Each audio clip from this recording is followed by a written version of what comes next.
patay na, Jela. Hindi naman yan. Hindi pa, nagalaw pa. Ay, napa. Doon ba yun? Dali, ano yan? Bisa mo! Nilalanggam na! Wala na! Patayin niyo! Isipin yan! Hoy, Wala na! Hoy, inom ka nga! Hoy, yung is the mic, please! Please! Kunin mo na na! Ito isa wala na! Patayin na! Ayun na mo! Tilapia na! Huwag kayo maingay!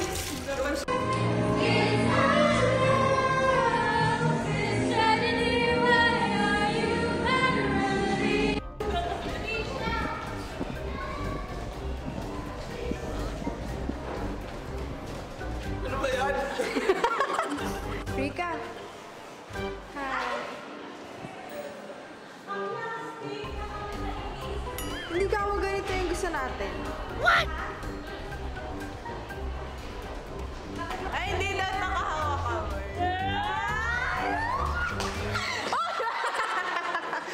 Hindi ka nagpapahabol, no? Ina, huli mo na! Buli mo na! Uy!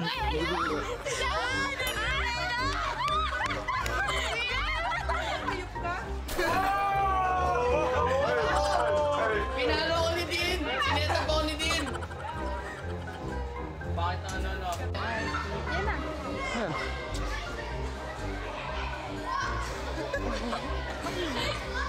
Ang haba ng kaway ni Eric ito. Nice one! Erika! Nice one! Apir. Hi! Pilo mo ni Sean. Ano ako?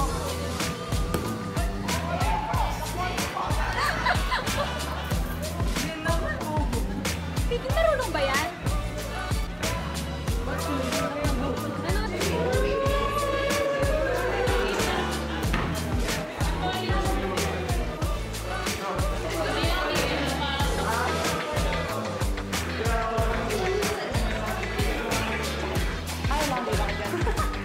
Ay, yung mga ayaw may pahawak.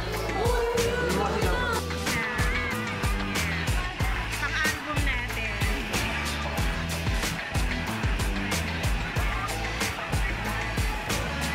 Nasaan lagayan nyo? Nasaan lagayan? Oh, may plastic.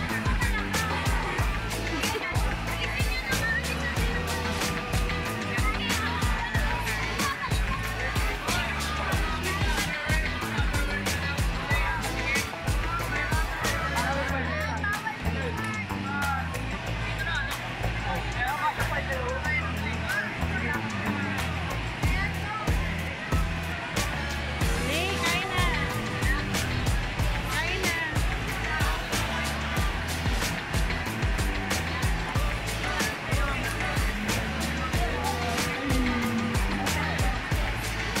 Video.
Nice one, Paul.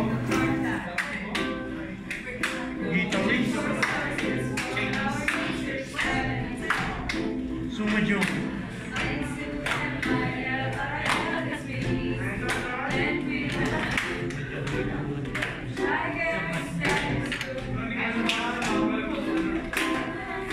One,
Gym pa rin. Wala forever. Ay, gym yun.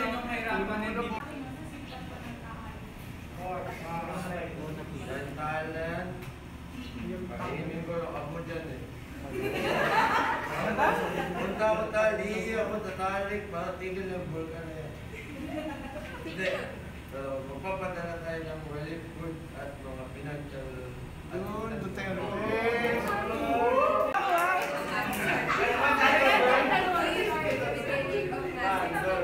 But all you talk about is money and eternal economic growth.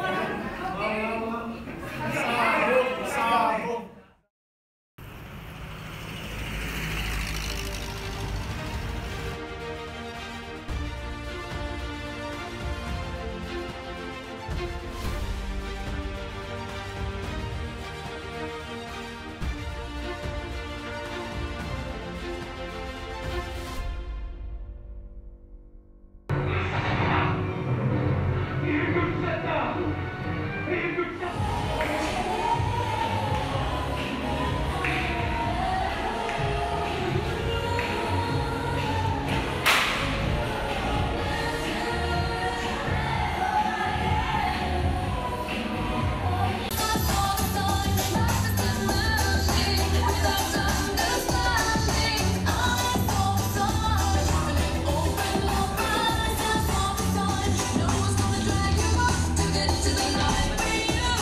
Bago magsimula, reminder lang, hindi ito about sa jowa mo or sa ex mo.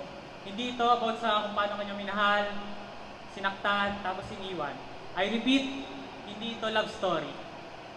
And since pakiramdam ko na ito na rin naman yung last performance ko sa school na to, mas gusto kong ialay ito sa bumuo ng high school life ko, sa mga kaibigan ko. Dahil malapit na rin naman kaming graduate. Kung sabay-sabay kaming gagraduate sino bang di nakakakilala or nakaririnig sa pangalang Eraserheads, E-Heads? Konti lang siguro. Lahat siguro tayo at some point nakarinig na ng kanta ng bandang ito. Pare Ko. Ang kantang nagsabi ng mga kaibigan, maaasahan at mapagsasabihan. Sa lahat ng bagay andyan, lahat alam, pati yung pangalan ng jowa mong nang iwan. Sa 6 na taon, daming alaalang pabaon. Mga tropa na andyan para sa iyo sa hirap, ginhawa, kalokohan, asaran, pikunan, sakalan, credits kay Jester, at egg massage na dapat iwasan, RIP kay Vince Tulaw. Ang huling El Bimbo, isa sa mga pinaka-memorable na kanta. Ang walang kupas na G-chord pang intro, lahat alam to sigurado. Ang daming bago, tumatanda na rin tayo. Ang maganda naman sa pagsasama ng tropa, walang nagbago. Ang daming nahiwalay, pero alam mong buo pa rin tayo. Sa grupong halaman, puro kalokohan, pero dito ko nakita ang nabuong pagkakaibigan. Pero syempre, lahat ng bagay may hangganan, parang ang bandang E-Heads. Hindi tayo palagi magkakasama. Ngayong high school, ang chill pa pero magka-college na. Lahat tayo magkakahiwalay, konti lang magsasama, pero syempre dito hadlang para masira ang tropa. Ligaya ang bigay, pero syempre may lungkot din. Sa ilang buwang natitira, enjoyin na lang natin. Ang gusto ko lang sabihin, salamat sa mga alaala. Salamat sa 6 na taong pagsasama. Hindi na tayo bata, may mga kailangan na ring tapusin. May mga responsibilidad na ring dapat harapin. Di ko alam kung sa hinaharap ay buo pa rin, pero isa lang sigurado sa akin. Na minsan sa ating buhay, magkasama tayong nagtawanan. Minsan tayong nagkasama sa iisang silid-aralan. Na minsan tayong naging loko, or minsan lang nga ba? Na minsan may mga taong nagkatagpo para bumuo ng magagandang alaala. Na hindi pa rin dito nagtatapos ang buhay. Nagsisimula pa lang tayo. Tapos na tayo sa maliliit nating mundo. Iharap na tayo sa mas malawak na entablado. May makikilala pa tayo, pero sana wag nating kalimutan ang mga alaalang nabuo. Sa ibang batch dito, mula grade 7 hanggang 11, enjoyin nyo lang ang high school. Pahalagahan ninyo ang inyong mga kaibigan. Gumawa ng maraming alaala, ayokong sabihin kalokohan. Sulitin ang pagkabata kasi hindi naman may babalik ang oras. Gusto ko itong tapusin sa lyrics ng kanta ng E-Heads, Minsan. Ngunit ngayon, kay bilis naglaho ng kahapon. Sana'y huwag kalimutan ang ating mga pinagsamahan. At kung sakaling gipitin, ay laging iisipin na minsan tayo ay naging tunay na magkaibigan. Ang piece na to ay, ang title niya, Paano Pumunta sa AVR, sa perspektibo ng isang Ellie Nicole, PS, di kailangan ng Google Maps.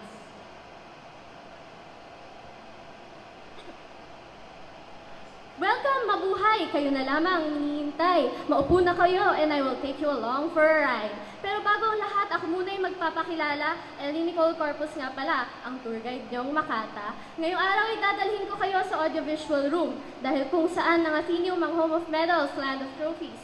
Ang AVR naman ang home of senior high school students, land of unfinished PTs. Paalala lamang ho na pagdating mamaya ay huwag kayong matakot kung sa kadiliman ay makaapa kayo ng styro. Mas matakot kayo sa grade 12 STEM student na nakaabang sa inyo sa pinto. Pero syempre, bago makarating doon ay madadaanan natin ang school parking lot.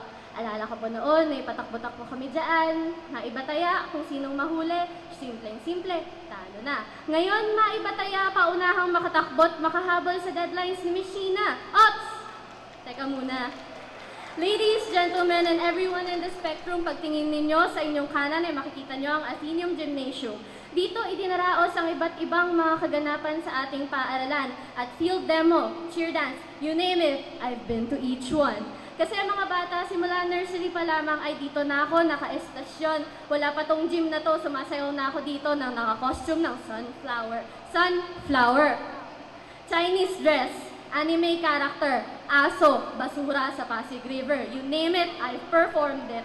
Talo ko pa si Sarah G sa pagiging total performer. I've got the grooves, the moves, the words, and for the looks, pantay na lang na late yung deliver. Pero siguro naman kung umurong kayo pakaliwa konti, inanggulo pababa ang inyong ulo at tumikit. Diba? Pwede ng Liza? Kung dumire-diretso pa tayo at pumasok ng building, kumana, numakit ng hagdanan, kumaliwa, tumambling, nag-renegade, at saka kumembot, saka natin madadatnan ang audiovisual room. Ops! Kaunting katahimikan.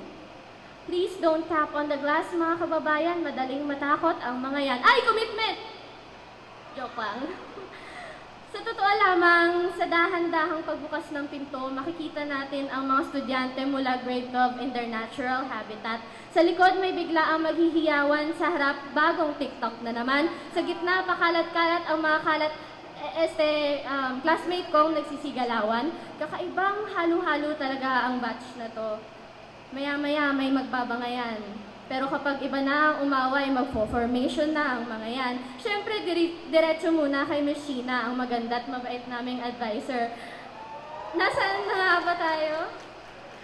Siguro, ang punto ko lamang ay sa 30 taon na naririto ako sa paaralang ito, sa halos 15 taong pananatili ko dito, bawat dahon, pintura, hagdanan, silid-aralan at sapot ng gagamba mayroon ng kaakibat na storya. At sa papalapit na graduation, kung gagraduate, tatak na sa puso't isipan ko ang mga napagdaanan ko rito kasama ang mga tao sa paligid ko. Kaya tatapusin ko na itong tula sa isang payo. Habang nag-aaral pa kayo sa high school, pahalagahan nyo ang mga kaklase nyo. Sabihin na ninyo ang gusto nyong sabihin, hanapin nyo magpapasaya sa inyo at bayaran nyo ang utang ng mga classmates nyo. Dito nagtatapos ang Atheneum Tour Alanini.